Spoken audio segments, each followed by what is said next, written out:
Picnic ऋतु में मात्राधिक दुर्घटना को नहीं बढ़िला चिंता।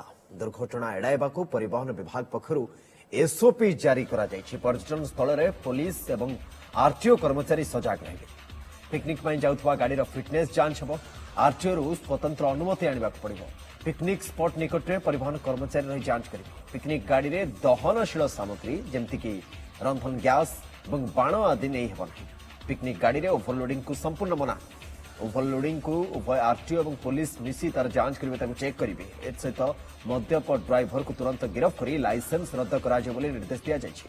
संपुक्त गाड़ीर मालिक अन्य ड्राइवर पठाई पिकनिक दायित्व तुलाइबे।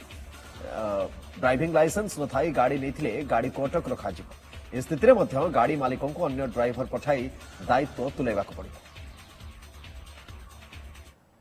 पर्टिकुलाली अक्टोबर नवेम्बर डिसेम्बर जानुआरी এই जो मासरे सब पिकनिक जाउछंती से पिकनिक जीवा समय से माने बहुत लोक कौन करछंती ना प्रॉपर केयर नौना सेफ्टी में जो नौना जो थरे कि बहुत एक्सीडेंट होची एवं मैक्सिमम लोक इंजर्ड भी होउछंती एवं फाटालिटीज माने डेथ केस गुडा करो। प्रथम कथा हला मालिक माने से माने ताकर गाड़ीर सब कागज ठीक थिले जायकि से माने नेबे गोटे स्पेशल परमिट से ऑब्टेन करेंगे। से माने जदि एयर उल्लंघन करेंगे एमवी एक्ट जो प्रोविजन अच्छी से प्रोविजन अनुसार से दंडित हेबे।